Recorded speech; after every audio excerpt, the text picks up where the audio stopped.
Hey guys, this is Eric from Dempsey's Resolution, and I'm talking to you today about an old classic, I think versus I know.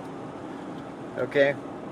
So, in my program, what I try to do is have you eliminate all of the variables that aren't based on hard analytical data. So, what that means is we cut it down to the bone, the bare bones, where you either know or you don't know. You take the whole concept of I think I'm doing great out of the picture, because you can think whatever you want. Okay, you know, in a lot of places perception is reality, but in the world of fitness and fat loss, perception doesn't mean nothing. Okay, because you either lift the bar, you know, the weight goes up, or you know, when you do the caliper pinch, the number comes out and it's either big, small, in the middle, whatever it is what it is, right? And how you perceive things to be has no relevance. Because the facts are, you either gained body fat, lost body fat, stayed the same. You either lifted the weight, partially lifted the weight, or just couldn't lift it at all. Stuff like that. It's all based on raw fact, right? And you can use that analytical data to keep track of your progress and to reflect on it and to see what works and what doesn't for you. So, the whole part of the I think portion of things comes into play when you add in the whole mental aspect of your brain and your body trying to square a brother or sister away by getting you to stop in your comfort zone. Okay? If you stay in your comfort zone, you'll never have to do a deep squat.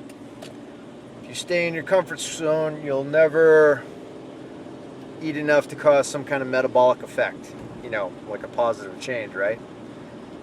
And so your brain will tell you, hey, you're doing fabulous, man. You're doing great, you know? You can stop there. You don't have to take that extra bite. Don't eat that extra meal. You don't need it. You're doing good, right?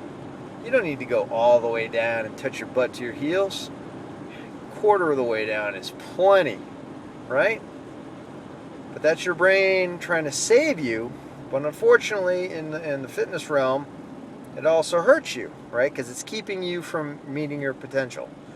But you need to learn how to listen to it when it's appropriate and how to go past the red flag or the red zone and operate in the red zone safely and efficiently to get maximal gains from your training. Okay, that includes eating, right? So, I know the classic today. I asked a girl, her numbers weren't as good as she wanted, and I asked her, well, what do you think? She goes, well, I just don't understand. She goes, I know I did great. And I'm like, you know? And she goes, well, I think I did great. I'm like, well, I went from I know to I think. I'm like, let me see your food journal. And she goes, well, I didn't do any.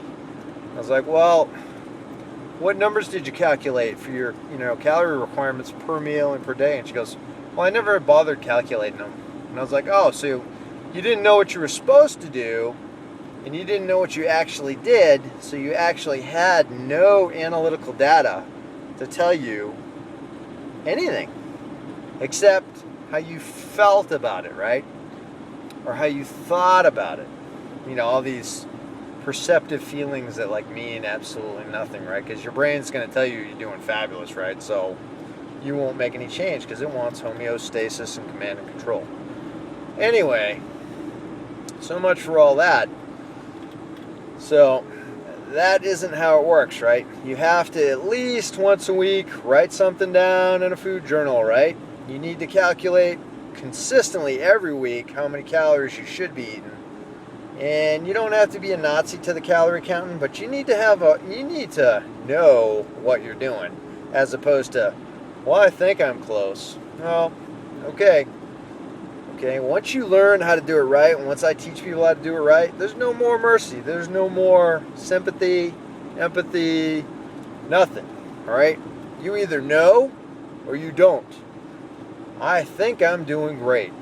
Yeah, well, I've only been doing this a couple days, but every time someone leads off with that statement, their numbers are usually bad and their performance is bad right after that.